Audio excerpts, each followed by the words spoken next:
Hello, hello, listeners. Thank you for taking the time to tune in. I'm sure to make this a very interesting evening. At least that's the goal. This is One Nothing Podcast. If you're mentally stable and generally healthy-minded, this might be a waste of your time. But for the rest of you listening, please note this podcast does discuss some depressing, triggering subjects like fatalities, attacks from humans and animals. So listener discretion is absolutely advised. Please don't let your kids sit in for this. For the rest of you, settle in with some snacks and let's get into it. So episode 1.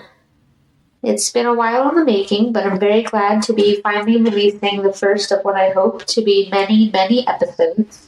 My name is Amanda, and I'll be your tour guide through some pretty gnarly topics in this show. I only recently got into podcasts lately, and I'll admit that I had a pretty warped view before I became a regular listener. I didn't think that I could be captivated by the sound of just somebody talking. I actually was thought that that'd be pretty boring. And then I discovered the world of true crime podcasts and animal attack podcasts. And before I knew it, I was immersed in this world of just fascination. And I found myself finding reasons to just drive around so I could listen to another podcast episode. So I fell pretty deeply into an obsession with a couple of them. Before long, I'd finished multiple series that I found myself wanting more. And there was cases that I was interested in. That I was hoping they'd touch on. So instead of waiting around hoping that they'd release an episode about a case that I wanted to hear about, I figured why don't I just dip my metaphorical toe into hosting a podcast of my own? Metaphorical toe. Is it metaphorical if I actually have a toe? Should I have said metaphorically dip a toe? Oh, I'm doing great already, as you can see. But anyway, if you couldn't tell by now, this is going to be far from your typical podcast. I'm very much an amateur. I'm not an expert living in remote areas of the world. I'm not a Class A detective who solves murders in my sleep. I'm just a vet tech with a very dark interest in the macabre. And I hope I find my niche and my people here through some stories that I want to share with you. Be aware that I've not invested a lot of money into this yet because I don't know if it's going to be successful. If it is, I'll definitely invest into some higher tech equipment. You won't hear my chair squeaking in the background. I have dogs and cats, so you might hear them pop in at some point, but I will invest in better quality equipment if this ends up being something that I do a few times or consistently. Now, with that being said, together we will delve into the details of some different victims in this. Some will meet their fate in an encounter with an animal. Some will just cross the paths of the wrong person. It's psychopaths, serial killers. And some were just at the wrong place at the wrong time, freak accident. So I've taken my amateur internet sleuthing superpowers to a new extreme. I do want to mention all the information that I gather in this episode and future episodes will be sourced responsibly, and I will include sources at the end of the episode. I don't claim to be an expert. I'm very, very open about not being that. I do wholeheartedly promise that the information that I find will be as accurate as possible. I check my sources. I check multiple avenues to look for consistency for information. But if I do happen to make a mistake, please do mention it to me in a private message on Instagram so I can address it and correct it, because I do want this podcast to be a source of reliable and accurate information, especially because we are talking about potentially ways to stay safe and not be a victim. So anyways, it is my utmost priority to provide information that is correct and reliable and also respectful to the victims and their families. So I hope that I achieve that. One last time, I want to reiterate, this is an entirely new world for me. I may suck at it. I may do good at it. Either way, I am open and receptive to feedback. Like I said, in a perfect world, if I become successful enough with this, I'd love to upgrade my tech, hold interviews with survivors. I'd like to have little episodes called One Somethings where I can maybe get, survivors discussed, possibly even get co-hosts once in a while so you don't have to listen to my super endearing screeching all the time. But with that being said, I think we are ready to get into our first story. So are you? I am. I'm ready. I studied up for you guys. All right. Anyways, the first episode that I've selected is a tale the very few have heard of. It features the very animal in our little profile photo on our podcast on our Instagram. So it's an animal so large, curious, and scary. Few animals strike fear into our hearts more than the brown bear, also known as the grizzly bear. So this, my friends, is the story of Barbara Lynn Collister.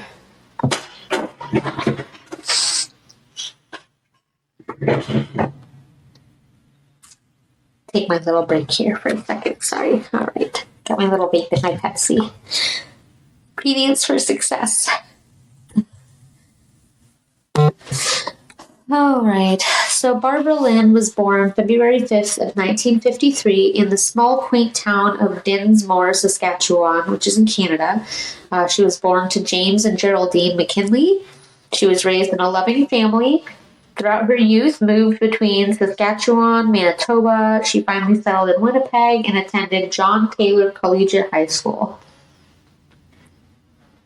She went on to graduate from the University of Manitoba in 1975 with a degree in commerce, and she grew into a very thoughtful and intelligent young woman, and she became heavily invested in the field of healthcare institutions. After graduation, Barbara went on to eventually join the team that built the original Alberta Children's Hospital in Calgary, which is just so cool. Her hard work and persistence was rewarded as she was later chosen to specialize in management of public institutions. So homegirl was just climbing up the ladder. She moved again by that time and had settled in Alberta near Calgary for the time being. In August of 1976, she meets the man who a year later would become her husband. So this man that she met, this wonderful man, his name was Douglas Collister. Douglas was a professional biologist, and he and Barbara shared many passions, including travel, the outdoors, wildlife, local fauna, and much more. They shared many intimate moments bird watching, and their favorite place to look for owls, to birdwatch for owls and other birds, was at this 114-acre property called Owl Ridge. And it was just a short distance, just a few kilometers or miles from Water Valley. You guys can do the translation from kilometers to miles. We don't have to do that here. So they visited this property often. They would discuss frequently like how much they just loved being there. The wildlife was just, really plentiful. They were always there. Barbara especially loved photos. She was always out there taking photos of the owls and the birds. But in August of 1977, after a year of laughing and enjoying their lives together, Barbara and Douglas exchanged their vows and married before departing for a beautiful honeymoon in Europe. So jealous. So once they come back, the newlyweds focused on building their lives in this Calgary neighborhood called Lakeview, and they went on to have 2 children, Ethan, who was born in 1983, and Thomas, who was born in 1988. So Barbara she was truly an angel, like on another level. She was selfless and kind. I couldn't find like a negative word said about Barbara. She was just a wonderful mother, wonderful sister. She had such an impact on her family members and anyone who met her. A few, evidence pieces that I found about her, just what speaks volumes about her person, is that her sister received news that she was terminally ill, and Barbara stayed by her side and nursed her through her last year of life. Just so sweet. And then her brother, he had endured a difficult knee surgery at one point. She was also at her brother's side, offering just any help that she could. So she was just all around a really selfless individual. She eventually began focusing more times into her hobbies, like art, hiking. She was really proud to be a member of this M&M outdoor club, which I did look up the club, and it looks to be like a club for senior members to be active outside and enjoy nature and be in the community. They get together and kind of explore nature, which there's a lot of nature in Alberta to explore. So it seemed like something that, Barbara and myself really would just totally love.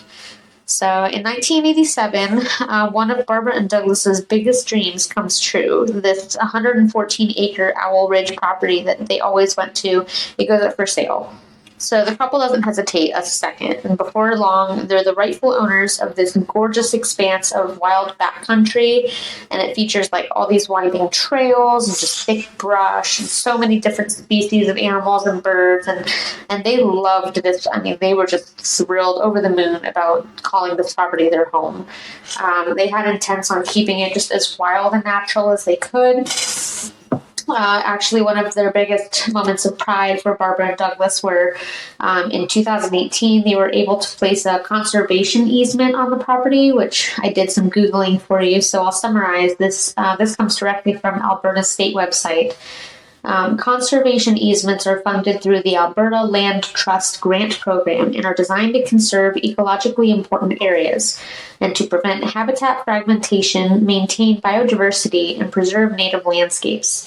So basically, in layman's terms, it's a legal agreement where landowners kind of voluntarily restrict use of their land to protect it and keep it natural and protect its cultural heritage. So it's very obvious by now that Barb and Doug really, really love their home and their land. And they just took so many efforts to preserve its natural state. So, and I know we didn't really touch on this much yet, but beside owls and birds, Alberta is home to a super wide variety of animals, and they include moose, deer, lynx, wolves, bison, wolverines sometimes, black bears, and then, of course, the purpose for today's episode, Alberta's home to between 800 to 1,000 grizzly bears. That's according to the most recent statistic that I could find. God knows what that number is now at the release of the podcast. So, for 30 plus years that the couple share this Water Valley home, they never have any significant or negative encounter with any of the local wildlife. So that's usually, how it goes, sadly, is you never have a problem until you do. So, oh my gosh, guys. These topics really interest me, but I just do feel really bad for the family. So I don't want to be too lighthearted. Of course, I know I'm going to try to keep it somewhat upbeat for the sake of, I don't want to depress everybody too much. But if there's any family members listening, I'm really trying to do it justice and make sure I portray just how lovely Barbara and Douglas are. So, all right. So we're going to fast forward a couple years to May 25th, 2021. It's a gorgeous, calm Tuesday. Barbara, who is now 68 years old, has just finished another busy and family-filled day. From what I had read, she had just finished quite recently like a blanket that she had given to a family member that she made herself. So just super sweet, family keepsake. So she's all done with her day. She decided she wants to go on this little evening stroll through one of these many trails that sprawl through her acreage. So it's something that she had done countless times in the past without incident, but this day would be different. At 7 p.m. that Tuesday evening, sometime after Barbara had departed for her walk through the trails, Alberta Fish and Wildlife personnel are called to the private property due to reports of a fatality. So officials arrived quickly on scene and were met with a disturbing and unfortunate sight. Barbara's body lay motionless and battered, mostly covered by mud and leaves. It didn't take long for paramedics to declare her deceased on scene. They began trying to piece together what had happened, but without any witnesses, it made it quite difficult. But what was obvious to them, however, was that this fatality was bear-related. Barbara's clothing and skin was torn and gouged in an apparent mauling, and even while they investigated the scene, the Fish and Wildlife employees noticed 2 separate grizzly bears that were kind of hanging out in the area of where they found her body. So we're going to talk a little bit about these bears. So the first bear we'll call Bear 1. She was a younger sow. Sow is female bear. She appeared to be lactating, so producing milk, but I guess they concluded that she was not nursing, so she did not have a cub with her, which kind of rules out the mama and cubs thing, which is one big reason for bear attacks is, walking up on a mama and her cubs. The whole mama bear is a very accurate limerick. So the second bear, we'll call Bear 2, was a much more larger, more mature bear. She was much more aggressive than the first bear, and they were both captured and trapped on May 29th, and then both, brought in, had a full exam done on them. They noticed that the second bear, Bear 2, the bigger, more mature bear, she had very worn down teeth, which is important for later that we'll get into a little bit. They end up swabbing and performing DNA tests on both bears, and so they get the results back, and Bear 1, which is the younger lactating bear, she's free from wrongdoing. There's no evidence of anything that she had anything to do with the death of Barbara. The second bear, the more aggressive bear, they did return back as being the bear that killed and ingested part of Barbara Lynn Collister. So in the case of a bear causing a human death, there is a lot of division that I've kind of seen within biologists and professionals. I've seen a lot of conflicting opinions about, kind of what the protocol is for, we'll call them problem bears. We use that term loosely. So from what I can find, most attacks do kind of happen, by surprise. They're defensive. So you're surprising a mama with cubs, or you're walking up on a bear that's, just caught a kill and is eating a kill or protecting, a meal. From what I can find, very few attacks are just kind of provoked out of like predation, like the bear just wanting to eat you. They don't really look at humans as like a solid food source, from what I could see. But they are opportunists, so they'll take advantage of an easy meal, So the thing that stumped officials is that Barbara's body wasn't really predated upon much. Like they hadn't, to say this, I can't really find better words. They really hadn't eaten her much, but that would tend to indicate that it was not a predatory attack, but rather a defensive attack. Like she had, startled a bear. But then her remains were found partially covered, which experts say bears will do when they plan to return to the body to eat it. So they'll, eat a bit, cover it so that other bears don't find it, and then come back to it. So they really aren't certain about how the attack happened. All we can really do is kind of speculate based on, what evidence was available. So on that topic, if a bear is acting naturally, like defending her cub or guarding a meal, or if you, come around the corner quietly and you spook a bear and she jumps you, they don't always euthanize those bears, because those bears are typically acting how a bear should act. It's usually in those circumstances, it's the human's fault. There's things that we can be doing while we're in bear territory to let the bear know we're there. And if we're not doing those things and we're kind of creeping around quietly, in a bear's perspective, especially one with cubs or with a kill, they're kind of going to view that negatively. So I do want to interject and say that, I'm not placing blame on Barbara at all. I don't know the circumstances of her walk, but it's important to know that these attacks they can be typically preventable. If she had bear spray and was making a lot of noise when she was walking, it's hard to say if she would have met the same end. But, we don't know. Nobody knows. If there's bear experts out there that want to weigh in, write their Instagram and I'll air your advice on the next episode. But just for me, from what I could find, there's not a whole lot of evidence indicating how that happened and what she was doing. But it doesn't appear like she had bear spray. So who knows if that would have saved her, how quickly it would have happened. So to go back to the topic of euthanizing problem bears, on the other end of the spectrum, if a bear is stalking and attacking someone and is like eating them, or you're in your camping tent sleeping and they pull you out and they have no motive other than to eat you, they do usually kill those bears, because those are more of like a legal liability. And there's more of a risk to humans, because those are the ones that are going to be brave enough to kind of go out where humans are and start thinking of humans like food. So Alberta Fish and Wildlife, they have these two bears. They decided to release Bear 1. They couldn't find any evidence that she had anything to do with it. Didn't ingest anything. Just looks like the poor thing was just caught in the wrong place. So I did look at according to the Alberta Fish and Wildlife Facebook page, they did plan a relocation and ended up releasing that bear just a few days later. However, they did decide to move forward with euthanizing the older bear that had the worn teeth, because the DNA did prove that was the bear who fatally mauled Barbara. So Wildlife Officer Paul Frame did eventually make a public statement that the attack was more than likely defensive and not predatory. So an Alberta government spokesperson named Paul Matwichik, which I'm sorry if I'm messing that name up, I'm sure I am, he's made a statement that I'll quote here.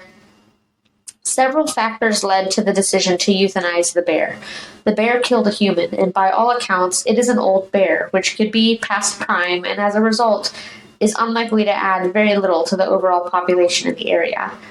So I'm going to kind of assume that he's just saying, it was an older bear, probably wasn't making many successful kills with worn teeth, probably wasn't mating and procreating much since she was kind of old. So, it's not really affecting the population of the bears there to kill that one, I guess is what he's saying. So, a little interjection here that I do want to touch on is that earlier in the month of May, on the 4th, just 40 kilometers away in Alberta, a man named Dayvid Lertzman was attacked and killed by a grizzly bear, and they did take DNA evidence, and it showed that was not the same bear in both attacks, so that the bear that had killed Barbara had nothing to do with the Dayvid Lertzman attack from what they could find. So a very unfortunate coincidence, sadly, but I do want to point that out just in the event that anyone listening wants to dig more into Barbara's life, because there are going to be multiple search results if you look up Alberta bear fatalities in May 2021. So just know that going forward. Barbara's family, heartbroken by her loss, described her as intelligent, accomplished, humble, kind, gentle, principled. She loved to travel. She loved photography. And then I found, which is really awesome, that even although it was occurring after her death, Barbara does make another achievement in her career in 2021 when 2 of her photos are published in a Black and White magazine. So that's super awesome that even though she wasn't here to witness that she did have some photographs published, which I'm sure was something she would have taken much pride in. So her family does shout out to officers and give special thanks to Calgary Unit Southern Region Fish and Wildlife Enforcement Services official Kyle Juneau and Alberta Bear Response Team member John Clark and John Elias. I'm sorry, I'm probably slaughtering these names. But they had very prompt responses and were just swift in action. And then they had just a lot of compassion for the McKinley and Collister families. So they wanted to shout them out. I figured I would do that same respect. Again, there's very little information on why this happened. Experts suspect that the bear was startled, probably just came around a corner, spooked the bear. The bear reacted defensively, and then probably just took advantage of the opportunity due to her worn teeth. They potentially were a cause of pain, or maybe just the inability for her to hunt normally. I don't know what prey sources are available at that time of year in Alberta during the summer, but I would imagine that, with 800 to 1,000 bears, it's pretty competitive for resources. And there's probably a lot of other bears trying to eat as well. So they never really released a statement for sure on why. They just pretty much said, all we can do is speculate that that's probably what happened. So this is just absolutely heartbreaking. To lose a loved one so suddenly and then to be left wondering what their final moments, I really feel for the family and everybody who was involved. I hope it was quick and that, Barbara didn't suffer, but for her husband and her children, I just can't imagine to have somebody like her so selfless, to be, taken so swiftly and quickly and without a chance to, say goodbye. I can only imagine what that's like. So I do want to leave my thoughts with the family. Today, Alberta is still home to a growing number of grizzly bears, and although attacks are rare, there are some simple steps that we can take to avoid creating negative interactions with bears while we're in their kind of environment, which leads me to the next segment. So that was the story. We're going to do a little part that I'm going to affectionately name Creature Features. So we've talked a little while about Barbara and her life and her family and all of her accomplishments, and her life was really lovely, and she was just so kind from what I can tell. I think I would have got along with her really well had I been able to meet her. But I probably have a lot of you angry at grizzly bears right now, and I just want to take a moment to address that. The purpose of this podcast is definitely not to hate on the animals involved. I really, really, really love all animals. There's not a single one that I don't get mushy over. And I freak out like a child anytime I have an interaction with, literally any animal. I live in Florida, so I have a lot of interactions with animals, and I love them all. I think we have we should have a healthy respect for them. I'm not afraid of bears. I'll prepare for them if I'm in their homes, but overall, I don't think bears are out to get us. I just think we should have a healthy respect for them and be responsible and be aware, bear aware when we're in their environments. But we shouldn't be demonizing them. We shouldn't be holding coals. And like I saw a lot on the Facebook pages when I was looking up the Alberta Fish and Wildlife Facebook pages. They were releasing updates about, catching grizzly bears. And it was just like 99% of the comments, and there was a lot, and I went through all of them, but 99% of the comments are just like, yes, let's kill bears, bring back the cull, bears, we don't need bears. And it couldn't be farther from the truth. Like, bears are such an important member of the ecosystem. And we'll, touch more about that, after I delve more. I don't want to, again, only accurate information I want to, bring out in this podcast. So I'll delve more into what kind of role they have in their ecosystems. But I know that they play a pretty big part. They're one of the few like land apex predators in their region, and we're losing them pretty quickly. They are kind of like a conservation success story, which I'll bring out in a little bit, some more information about that. But their numbers are much more abysmal than they were. So we shouldn't, be demonizing them or holding coals or anything like that. So I've done some more digging, because after all, it's pretty much all I'm good at these days. And I found some facts and features about our creature. So grizzly bears, also known as brown bears, also known in Latin as Ursus arctos horribilis, which is not a name that is helping their reputation, if I might add. They make up one of the 8 different species of bear that inhabit this planet with us. There are about 60,000 grizzly bears that call the United States and Canada home, and they can be found in a large proportion of the northwestern U.S., like Alaska, Wyoming, Montana, Idaho, Colorado, parts of Washington, and then even a large part of western Canada. So, like I said, they're considered a conservation success story. Before they were declared protected by law, which I couldn't really find a good number on when that happened. I have numbers that range from like the 1800s to 1940s, but sometime in that range, they were declared protected. Their numbers were decimated because of hunting, and their habitats were just being destroyed by logging and mining and oil drilling and land development. But they eventually were relisted as threatened, but of least concern by the IUCN. But after strict policies were put in place to preserve and protect them and their habitats, and then they kind of started bouncing back, but they're still not where they were before, we started protecting them and their habitats. Grizzly bears on average tend to live to be between 20 to 25, although females tend to live longer. No surprise there, ladies, am I right? Haha. That was the sound of me high-fiving myself. I know I'm on a podcast and you can't see that. So, females can weigh on average between 300 to 400 pounds or somewhere in that kind of range.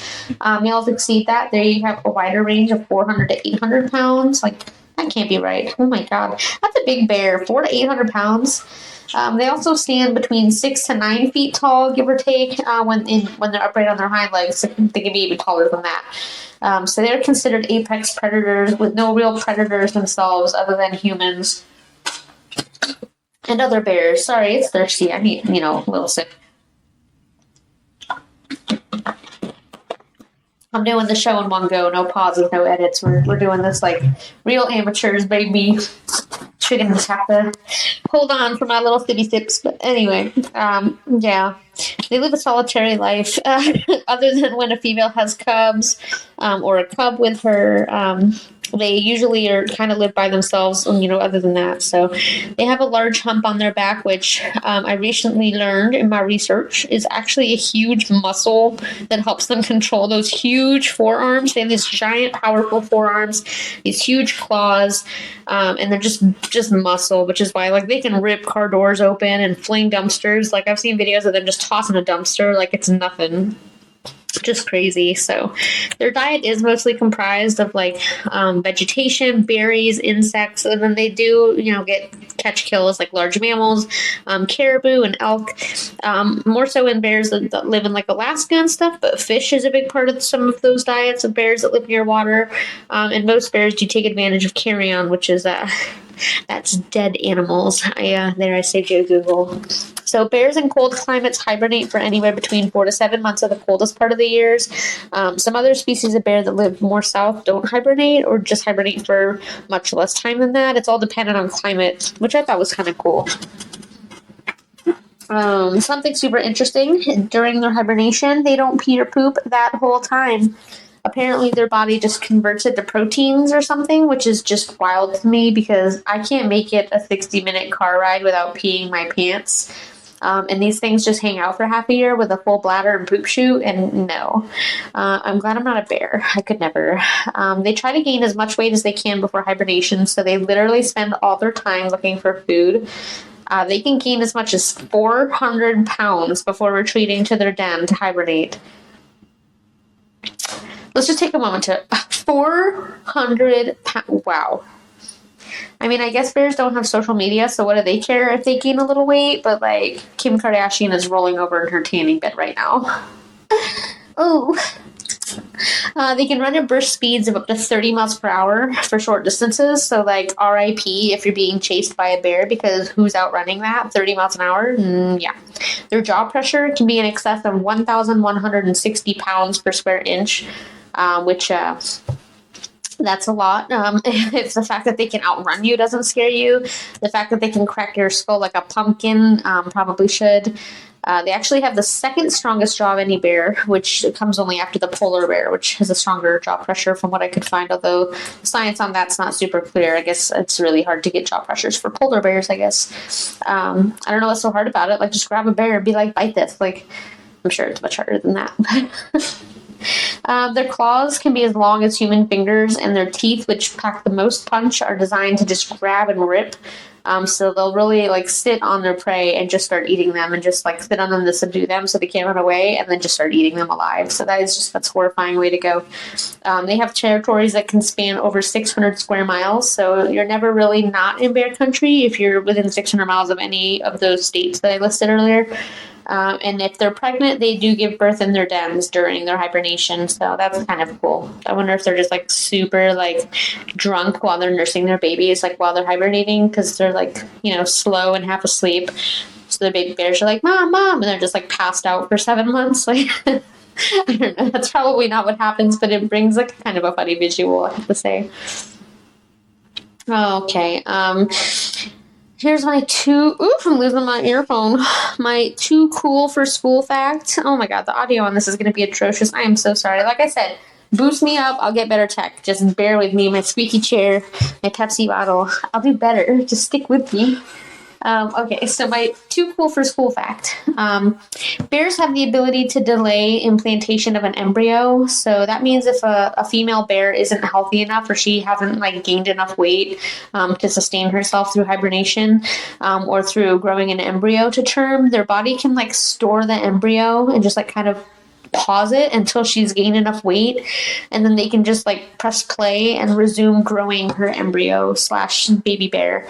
That's just freaking crazy, that they can just, like, basically, like, oh, I'm not fat enough, let me pause my baby. So, like, can you imagine if humans did that? How much, like, the graduation rate for high schoolers would be through the roof, let me just tell you. You probably wouldn't. But, like, I don't know. There's probably an expert out there cursing at me and shaking his fist, like, about the way I'm describing this. But, like, listen, all I have is the internet. I can't interpret a lot of the terminology used by bear experts.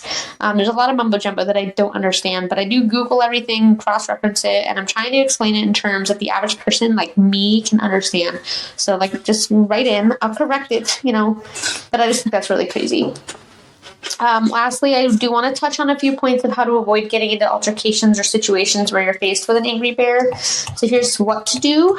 Before all else, before you invest in martial arts or machine gun or Machine Gun Kelly or anything, there's one thing above all that can save you in a bear attack, and that's going to be bear spray. I looked up a lot of stuff about this. I listened to a few other podcasts with people who are much more well-versed in bear safety, and it's essentially a souped-up pepper spray, but bears hate the stuff. Don't get regular pepper spray. It will not work. Bear spray is really easy to use. It has this huge spray. It's a bigger, like, wider margin for error than a firearm. So if you don't, like, hit it, and exactly, like, if you're shooting a gun, you have to hit it, in the right spot. Bear spray, you don't necessarily have to do that. And it doesn't involve you getting really close to the bear. So it's just a really great, sorry, that Pepsi's got me all carbonated.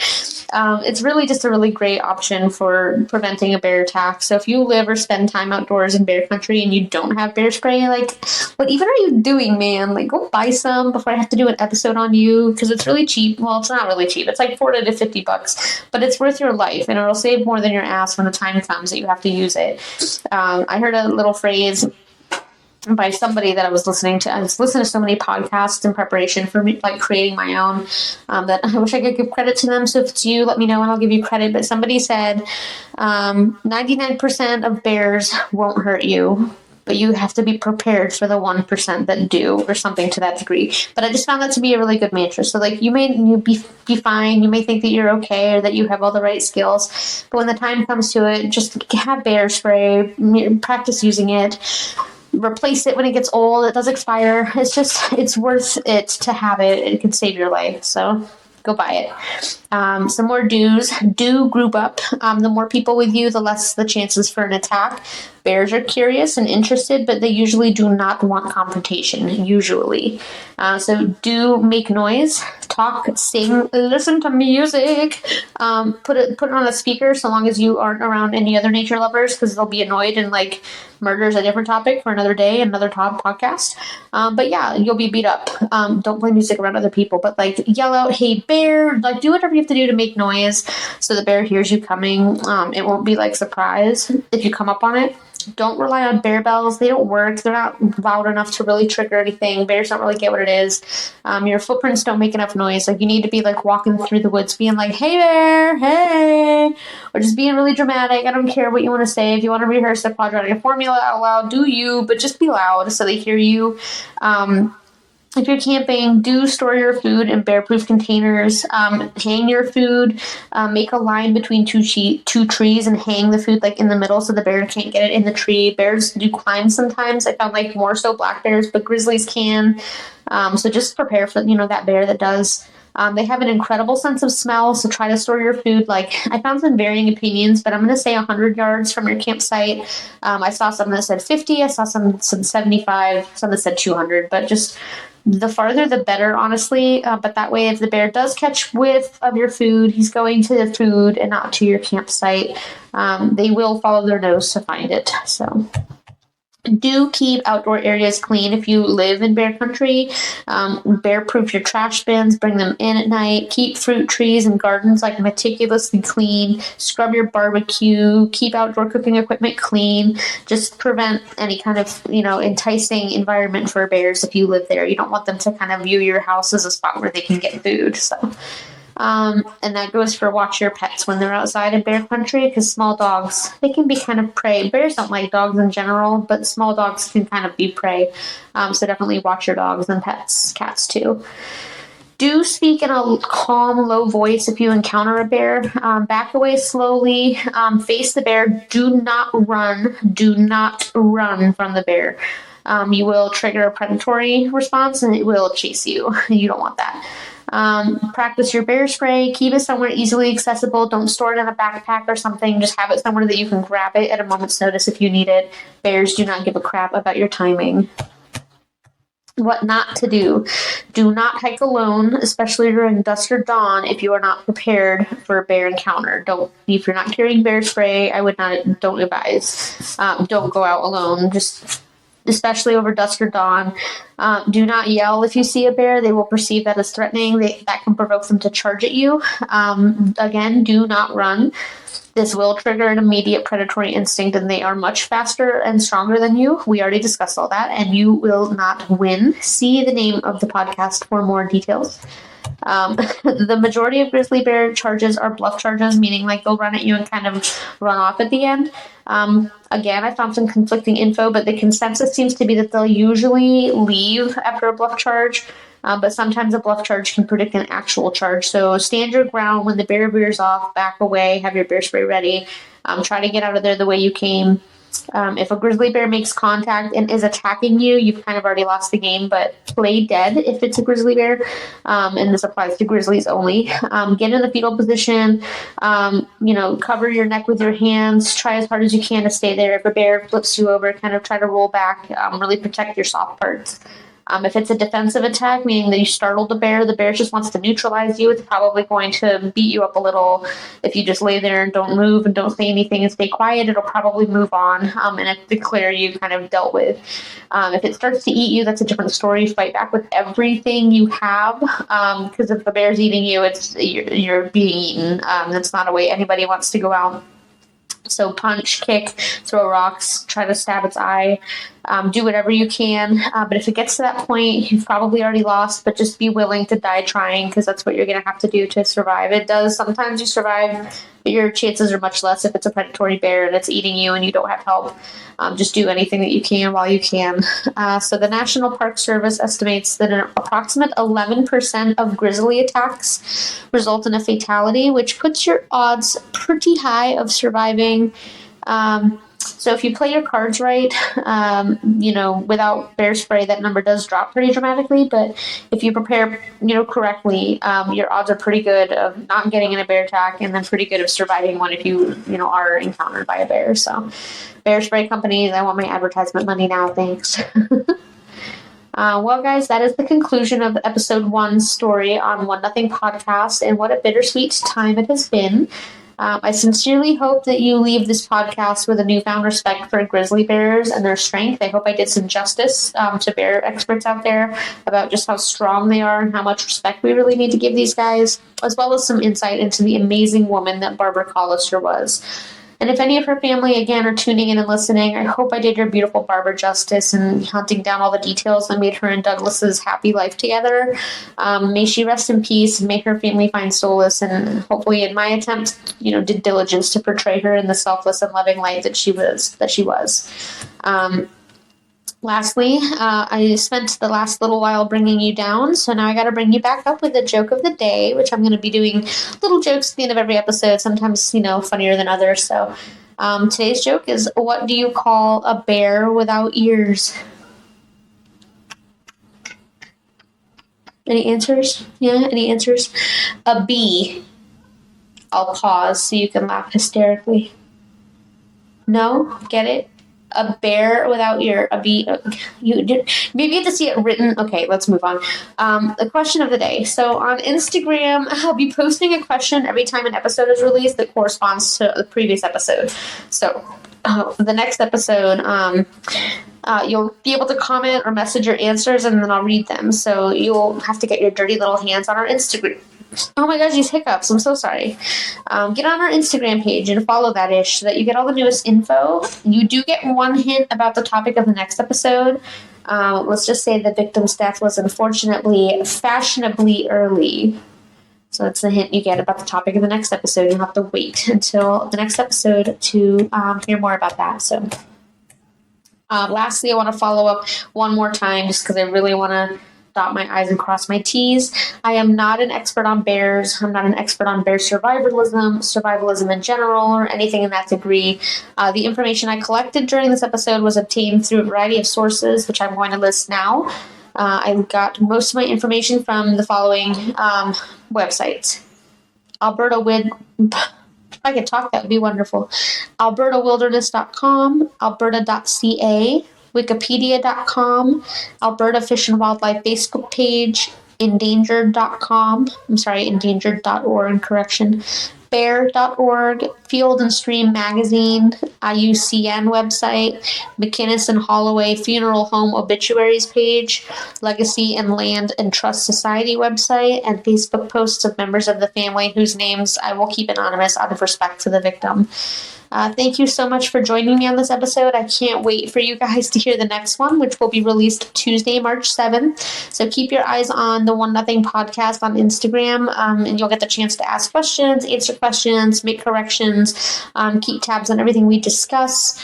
Really excited to finally launch this, and I really hope it goes well because I do have really, really big ideas. So please help make this dream a reality. I have dogs and cats at home who would love me to be home and just do podcasts for a living. So if you enjoyed what you heard today, even if you didn't, I'm open to advice.